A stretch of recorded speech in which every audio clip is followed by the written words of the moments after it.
He thought I didn't understand the paperwork, and that was his favorite kind of confidence. It started in a sunlit conference room that smelled like cheap coffee and lemon disinfectant, the kind of room where people sign their lives away and then go pick up groceries like nothing changed. My husband, Derek Hale, sat across from me in a crisp blue suit he only wore when he wanted the world to believe he was responsible. He tapped the stack of documents with a manicured finger and smiled like he was offering me a gift. "Just initial where the sticky notes are," he said. "It's standard, boring stuff." His attorney sat beside him, Marissa Voss, lips tight, eyes flicking over me like I was a formality. A loan officer waited with a pen poised, eager to close. I didn't look confused. I didn't ask a single question. Because Derek loved questions. Questions made him feel powerful, like I needed him to translate the world. So I tilted my head, soft and agreeable, and I let him think I was exactly who he'd been describing in every room I wasn't in. A woman who didn't do numbers, who trusted him with the serious stuff, who would sign whatever kept the peace. My name is Claire Monroe Hale, and for 8 years I played that part until it fit like a second skin. But that morning, while Derek smiled and Marissa slid the first page toward me, I was reading. Not the bold titles, the quiet parts, the commas, the definitions, the attachments, the places where a single line could change who owned what when the lights went out. I saw spousal consent and acknowledgement. I saw home equity line of credit, though Derek had told me we were just lowering the rate. I saw an exhibit number that didn't match the list. I felt something cold and clear settle behind my ribs. That was the hook. The moment I knew he wasn't refinancing our home. He was trying to refinance me. I pressed my initials where the sticky notes told me to, but I didn't sign the final line. Not yet. "Want me to grab you water?" Derek asked, already standing. I smiled. "Sure." When he left, Marissa leaned in, voice silky. "It's routine, Claire. You don't need to worry about the details." I looked at her perfect nails, the confidence that came from thinking you were the only person in the room with a brain. "I'm not worried," I said softly. "I'm just thirsty." She relaxed. That was the mistake. Because the legal and financial anchor of everything that followed didn't come from a dramatic fight. It came from a single detail on page 14, paragraph 3, buried under representations and warranties. The borrower was not Derek Hale. The borrower was North Harbor Renovations, LLC, a company I had never heard of, a company Derek had formed 3 months earlier, using our home address, my maiden name listed as registered agent, and a signature that looked a lot like mine. When Derek came back with a plastic bottle of water, he set it down in front of me like he'd just saved me from myself. "Ready?" he asked. "Almost," I said. "Can I see the attachment list again? I want to make sure I'm initialing the right exhibits." He chuckled. "Babe, it's not a test." Luis, the loan officer, slid the list over, kind in that exhausted way people get when they've watched too many couples pretend in public. Exhibit A, property description. Exhibit B, truth in lending disclosure. Exhibit C, spousal consent. Exhibit D, corporate resolution. Corporate resolution. I didn't blink. "Where's Exhibit D?" I asked. Luis flipped through. Marissa's jaw tightened. Derek leaned back, amused. "Claire, we've been here an hour," he said. "You're overthinking." I kept my voice gentle. "If there's a corporate resolution, doesn't that mean we're signing as a company?" Marissa recovered. "Administrative. The bank needs to confirm authority." Derek waved a hand. "It's nothing. I explained it to you." No, he hadn't. but I let him say it anyway.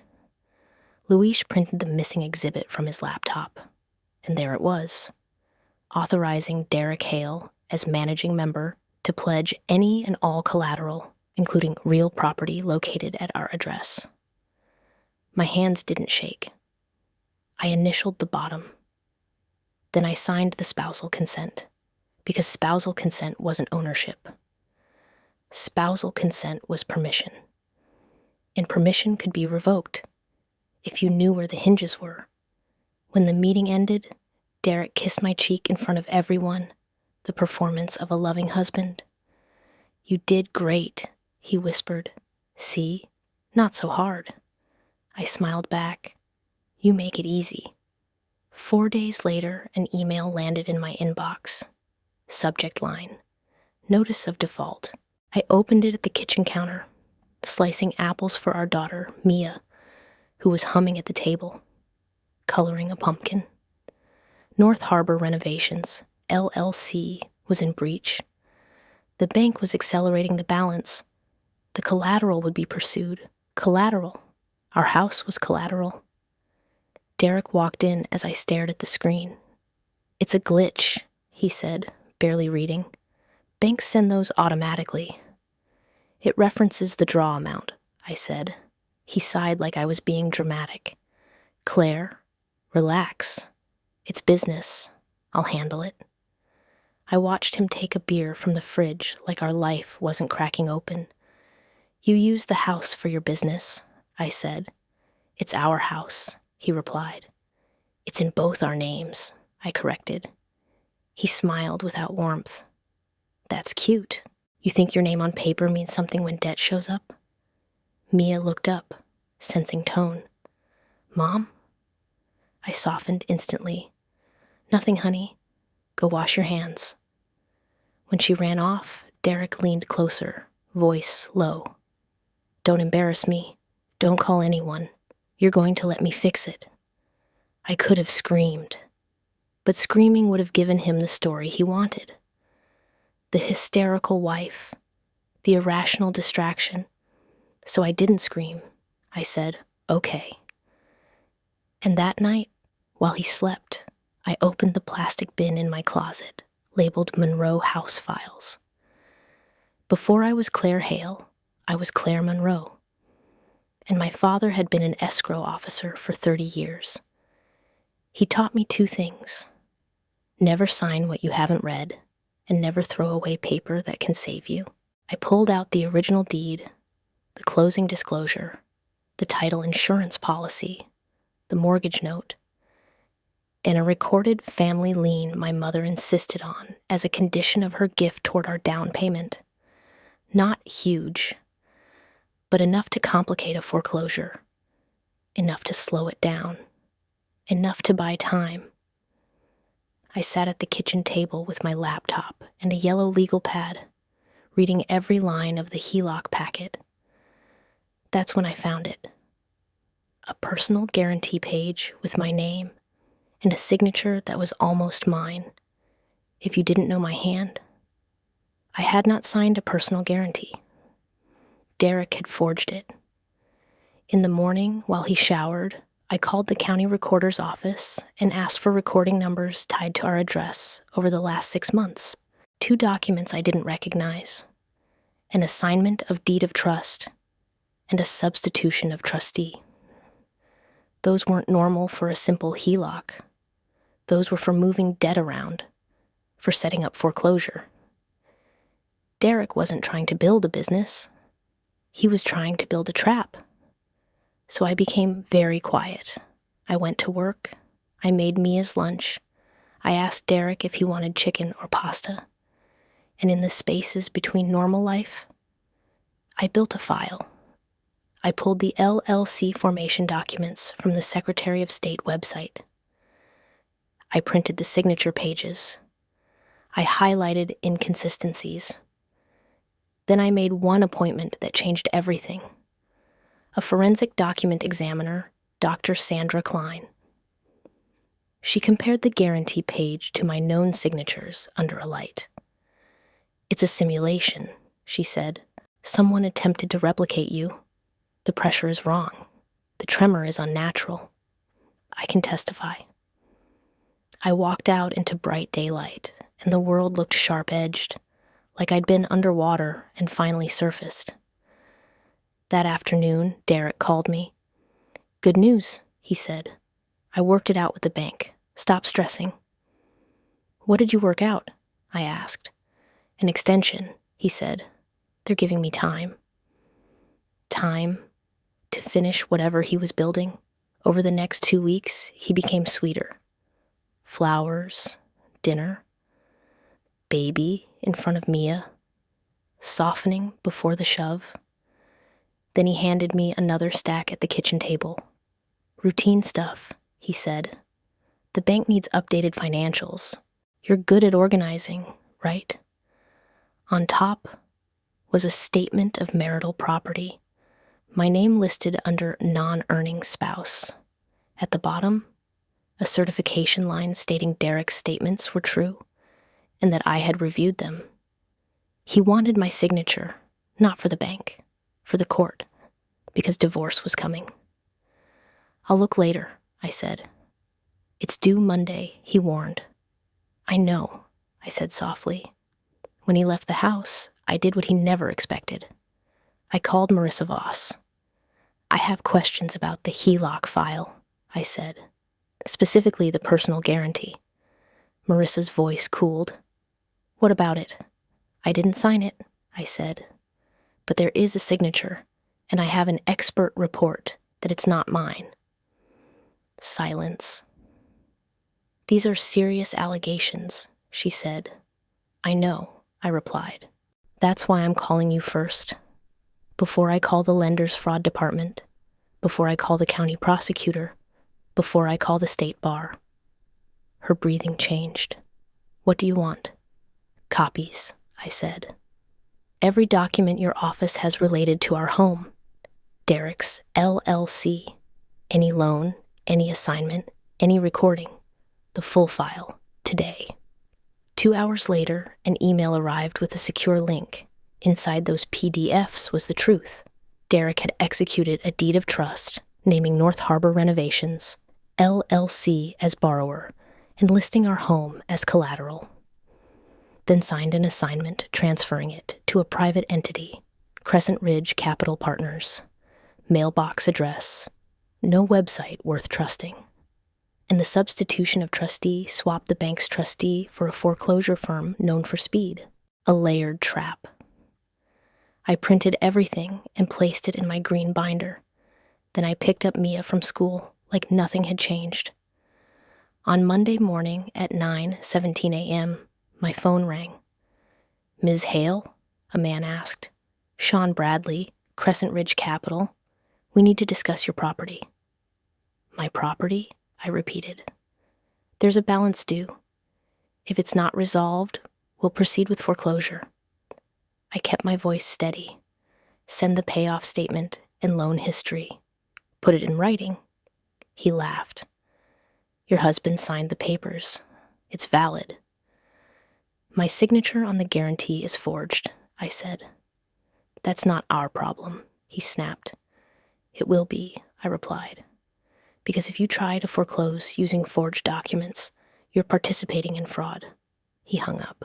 At lunch, I drove to the courthouse and filed for a legal separation with emergency orders, exclusive use of the home, an injunction preventing either party from encumbering property, mandatory disclosure of all debts, and attached as Exhibit 1, Dr. Klein's report. I walked out with a stamped case number and a hearing date. That night, Derek found the papers on the kitchen table. "What is this?" he demanded.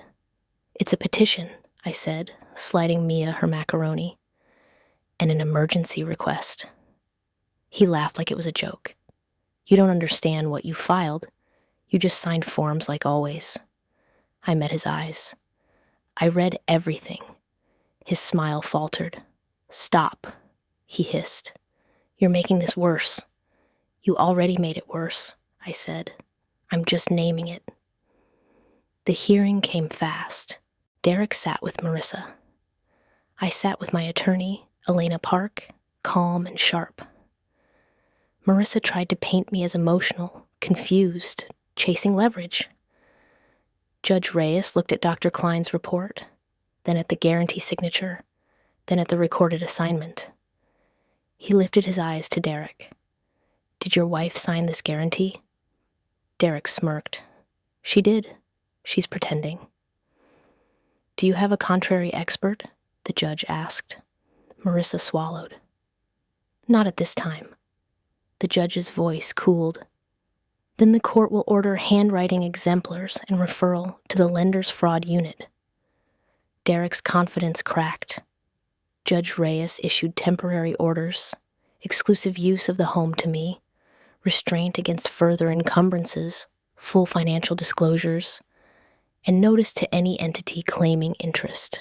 "Elena," the judge added, "prepare a lis pendens, a public warning. Touch this house and you'll have to answer for it." That night, Derek didn't explode right away. He did something worse. He went quiet, the kind of quiet that feels like a door locking from the outside. He cleaned the kitchen with exaggerated calm, wiped the counter twice, stacked Mia's crayons into a neat row, and kept glancing at me like he was memorizing a face he planned to rewrite. When Mia went to bed, he poured himself another beer and leaned on the doorway of my office. "You embarrassed me in court," he said. "I told the truth," I answered. He smiled thinly. "Truth is flexible when you don't understand the system." I didn't rise to it. "If it's flexible, you shouldn't be scared." His eyes hardened. "I'm not scared. I'm annoyed." Then he walked away, and a minute later, I heard the printer in the garage start humming. At 1:12 a.m., my phone buzzed with an email from Derek. Subject, household budget. Attached, a spreadsheet. He'd never made a spreadsheet in our marriage. The first line read, in bold, Claire's expenses. He'd listed Mia's dance class, groceries, my car insurance, even hair appointments, like he was building a case that I was irresponsible. At the bottom, he'd typed, "Given the financial strain caused by Claire's actions, we need to cut costs immediately." It wasn't about saving money. It was about creating a narrative. I forwarded the email to Elena and then went back to my binder, because every escalation has a pattern. And if you can see the pattern, you can get ahead of it. 2 days later, Derek's mother, Linda Hale, showed up at my front door with a casserole dish and a face full of practiced sorrow. She didn't knock. She pressed the bell like she was ringing a judge. When I opened the door, she pushed past me into the entryway, shoes still on, eyes scanning my living room as if she was inventorying what she planned to take. "Claire," she said, sighing, "what are you doing?" "Mia's doing homework," I said. "You can't barge in." Linda set the casserole on the counter like she owned the kitchen. "I'm not here to fight. I'm here to help you calm down." I held my voice steady. "This isn't about calm." She waved a hand. "You don't know how men's businesses work. Derek is under pressure. You filing all this. You're going to ruin your own family." "My family is Mia," I said. Linda's eyes narrowed. "And Derek is her father." "I know," I said. "That's why he should have acted like it." She leaned in, voice low. "Do you want to know what happens to a mother who turns her husband into a criminal? Judges don't like vindictive women." I stared at her. "Is that a threat?" She smiled. "It's advice." Mia padded into the hallway then, rubbing her eyes. "Grandma?" Linda's face switched instantly to sweet. "Hi, baby. I brought dinner." Mia looked at me, uncertain. I forced a smile for her. "Go finish your math, sweetheart." When Mia disappeared, Linda's sweetness vanished. "You think you're smarter than everyone," she hissed, "but you're just going to end up alone." I opened the front door and stepped aside. Leave. Linda blinked, shocked. Excuse me. Leave, I repeated louder now, or I'll call the police. Her cheeks flushed. She grabbed her dish, sloshing casserole onto the counter. This is why Derek did what he did, she spat. You push men. I didn't answer. I watched her walk out, and the moment the door shut, my hands went cold. Not because of her words, because I realized Derek wasn't acting alone. He had a chorus, and a chorus can get loud. That afternoon, I met Elena at her office, a quiet suite with framed diplomas and a receptionist who smiled like she'd seen every version of heartbreak. Elena closed the door behind me. He's escalating, she said. I know, I replied. And Crescent Ridge is too. Elena slid a document across the desk. We're filing for exclusive possession enforcement and a temporary restraining order for harassment. Not because you're fragile, because we're building a wall with paperwork. I nodded. Do it. Then I pulled out the payoff statement Crescent Ridge finally sent, and the numbers made Elena's jaw tighten. This is predatory, she muttered. Fees on fees. And that interest rate. Claire, they're acting like a hard money lender. They are, I said, and Derek invited them into our house. Elena looked at me. How did he even find them? I swallowed. Probably through Marissa. Elena's eyes sharpened. If that's true, your bar complaint matters even more. On my way out, Elena's paralegal handed me a packet. Safety planning, emergency contacts, what to do if Derek changed the locks, what to do if a process server showed up, how to document property condition. I tucked it into my purse like a map, because even when you're winning on paper, you still live inside the story while it's happening. That weekend, Derek tried to make Mia his witness. He bought her a new tablet, brought her ice cream, and casually said within my earshot, Mom's been mean to Dad lately, huh? Mia's little face scrunched. Mom's not mean, Derek chuckled.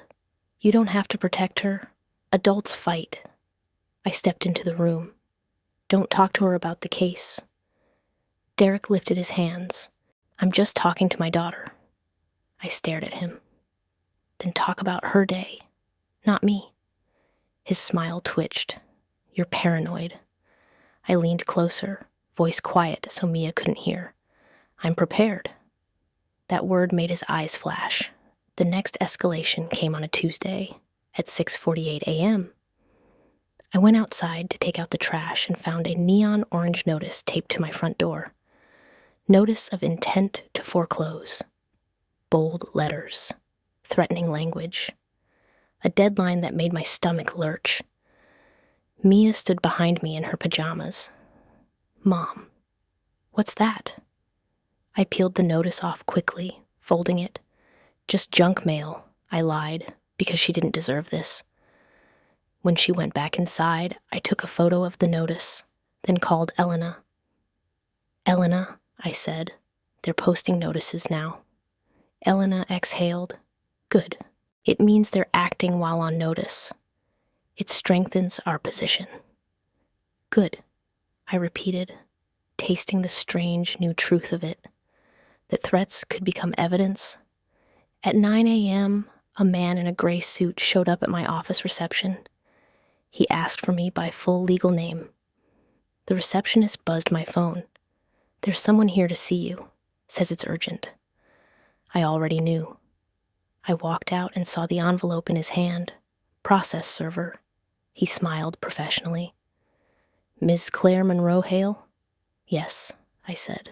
He handed me the envelope. You've been served. Derek had filed his own action, not separation, divorce. And inside his petition, he claimed the house was a marital asset that should be sold to pay joint debts. Joint debts. Debts I didn't sign. Debts he forged. He also filed a request for temporary custody, alleging I was unstable and making false accusations. The paper felt heavy. Elena wasn't surprised. "It's counterattack," she said, "and it's sloppy. But sloppy can still hurt if you don't respond fast." So we responded fast.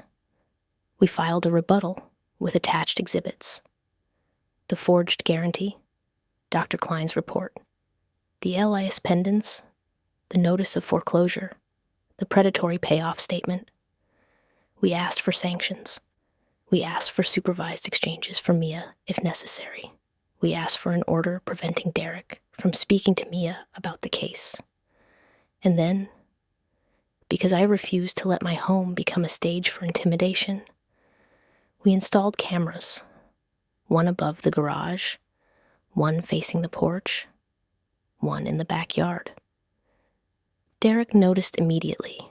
He stood under the porch camera, staring up, smiling at it like it was a challenge. Then he looked at me through the window and mouthed something I didn't need sound to understand. "I'll break you." That night, he didn't come home. He texted at 11:33 p.m. "Staying at Mom's. You're toxic." I replied, noted. "Mia is asleep. Please confirm if you'll pick her up Saturday at 10 per temporary schedule." He didn't answer. At 2:06 a.m., the porch camera pinged my phone. Motion detected. I opened the feed and saw Derek's truck in the driveway. He got out, walked to the front door, and tried his key. The lock didn't turn because Elena had told me to rekey the house the day the orders were filed. Derek stepped back, stared at the door, then walked to the side gate. He tried that too. Locked. He stood there in the dark, shoulders rising and falling. Then he walked back to the porch and looked straight into the camera. He lifted his hand, and he held up a new key ring, like a trophy. Then he jammed something into the lock. My heart slammed into my throat. I called 911 with shaking fingers, whispering my address, whispering, "My husband is trying to break in. We have court orders." By the time the police arrived, Derek was gone, but the lock was scratched, and the camera had captured everything. The next morning, Elena filed an emergency motion with the video attached. "Good," she said, voice flat. "Now we show the judge he doesn't respect boundaries." And while Derek thought his midnight stunt made him look powerful, it did the opposite. It made him look dangerous, which meant the court began to see him the way I'd seen him for years, not as charming, as reckless. Not long after, Crescent Ridge called again, less smug. "We received notice of litigation," Sean said. "Yes," I replied. "This doesn't erase the debt." "It complicates enforcement," I said, "especially with forgery." He hesitated. "We can discuss a resolution." Of course we could. But then I found the document that made Derek's entire plan collapse. In Marissa's file was a spousal waiver of homestead rights, notarized. I had never signed it. I pulled the notary commission number and called the notary, Talia Simmons. "I remember notarizing something for Derek," she said, uneasy, "at a job site." "Did you see me sign it?" I asked. "I saw a woman," she admitted. Derek introduced her as his wife. My blood went cold. Talia's journal entry included a thumbprint, not mine.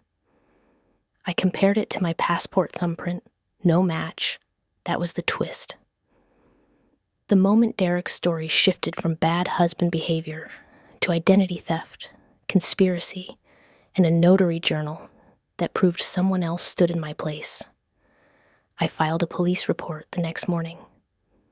After the break-in attempt, Derek switched tactics again. He started acting like the victim in every message, every filing. He emailed Elena a proposal filled with soft words, compromise, co-parenting, closure. But tucked inside was the same demand: sell the house. He wanted the equity. He wanted to feed Crescent Ridge and walk away with nothing on his back but my loss. Elena scheduled a mediation session anyway, not because we planned to give in, but because mediation forces people to say their lies out loud in front of witnesses. We sat in a neutral office with stale air and 2 bright lights. Derek arrived with his new lawyer, Colin, carrying a leather folder like it made him honest. He smiled at me, small and practiced. "Claire, can we just stop?" I didn't answer. The mediator, a gray-haired man, asked Derek to explain his position. Derek spoke smoothly about business debt, temporary setbacks, and marital responsibility. Then he slid across a spreadsheet, another one of his performances. He pointed to the bottom line. "If we sell, we both start over. It's fair." I leaned forward, voice calm. "Where did Crescent Ridge get my supposed homestead waiver?" Derek's smile froze. Colin cleared his throat. "That's not relevant to mediation." "It's relevant to everything," I said, "because if it's forged, nothing you built is enforceable." The mediator's eyebrows lifted. "Forged?" Elena placed the notary journal entry on the table, along with the thumbprint comparison and Dr. Klein's updated declaration. Derek's face flushed deep red. He tried to laugh. "This is insane. She's spiraling." The mediator looked at the thumbprint and went quiet. Colin's voice shifted, suddenly careful. "We'll need to review these." Derek snapped at him, too loud. "They're not real." But paper doesn't care how loud you get. The mediation ended early. Outside, Derek hissed, "You're poisoning everyone against me." I answered, "You did that the moment you put my name on a lie." That week, Crescent Ridge's lawyer sent a letter offering to release the lien if I paid a reduced amount. Reduced still meant 6 figures. Elena replied with one sentence. "Your client is on notice of identity theft and will not receive payment. All further contact should be directed to the originating bank's fraud investigator." And then, finally, the fraud investigator called me. Her name was Janice, voice crisp, exhausted. "Ms. Hale, we have concerns about the guarantee and the waiver. We're opening a formal claim. We'll need your cooperation." "You'll have it," I said. Janice paused. "Just so you know, if fraud is confirmed, the bank can rescind. It won't be fast, but it's possible." Possible. That word felt like a window opening. I spent the next days in a strange rhythm, packing Mia's lunch, answering discovery requests, scanning documents, signing declarations, watching my porch camera like it was a heartbeat monitor. On Mia's birthday, Derek asked to come to her party. Elena advised me not to allow him in the house, so we met at a public park. Derek showed up with balloons and a grin that didn't reach his eyes. He hugged Mia too tightly, then looked at me over her head, whispering, "You're still going to lose." I smiled politely. "Happy birthday to your daughter." He pulled back, confused by my calm, because by then I had the journal, the thumbprint, the emails, the texts, and I knew the next hearing wasn't about persuading a judge. It was about letting the paperwork speak. The night before court, Mia fell asleep on my chest while we watched a silly cartoon, her breath warm, her hand curled into my shirt like she was anchoring me. I carried her to bed, tucked the blanket under her chin, and stood in the doorway longer than I meant to. Then I went back to my office and lined up my exhibits in the order the judge would see them. Not as a story, but as a chain. Signature, recording, assignment, waiver, journal, thumbprint, email, text, each link tight, each link undeniable. At midnight, an unknown number texted me. "Drop the case, or you'll be sorry." No name, no punctuation, just fear, sent like a virus. I screenshot it, emailed it to Elena, and added it to the file. Then I turned off the light, lay down in my own bed, And for the first time in weeks, I slept. Because I wasn't walking into court with hope. I was walking in with proof. I filed complaints with the Secretary of State, the Lenders Fraud Unit, and the State Bar. I sent Crescent Ridge a certified cease and desist citing identity theft. And I sent Derek copies of everything. No note, just paper. He called me 27 times. I didn't answer. He showed up at my work. Security escorted him out. He texted, "You're going to regret this." I replied once. All communication in writing. That line made him furious, because writing was where he couldn't bully with tone. Writing was where lies had to sit still. At the next hearing, Derek arrived with a new attorney. Marissa wasn't there. Judge Reyes opened the file. The originating bank has begun a fraud investigation. The prosecutor has requested copies. Crescent Ridge has retained counsel. Derek's lawyer tried to stall. Judge Reyes cut him off. This court will not be used as a shield for criminal conduct. A settlement offer appeared like a lifeboat. Derek would quit claim his interest in the house, assume the business debts, pay support, if we gave him a clean break. Elena looked at me. I could have taken it, but I didn't trust a man who used impersonators. "I'll settle only if the debts are formally released," I said. "The fraudulent recordings are rescinded, and the record reflects what happened." Derek snapped, "No." So we went to discovery. And discovery is where arrogant people drown. Emails, bank transfers, texts, payments to a woman named Kelsey Ray. A message: "Wear the sunglasses, don't talk, just sign." And one email Derek wrote to Sean Bradley. "My wife won't know what she's signing. She trusts me." Black and white. In the elevator that morning, I watched the numbers rise and reminded myself, he built his trap with paper, and I brought the scissors. No shouting, no pleading, just receipts. Months later, the evidentiary hearing arrived, and the courtroom felt heavier than air. Dr. Klein testified the guarantee signature was simulated. Talia testified she notarized without proper identification. A detective testified the thumbprint didn't match mine, and Derek's phone placed him with Kelsey on the signing day. Crescent Ridge argued they were good faith.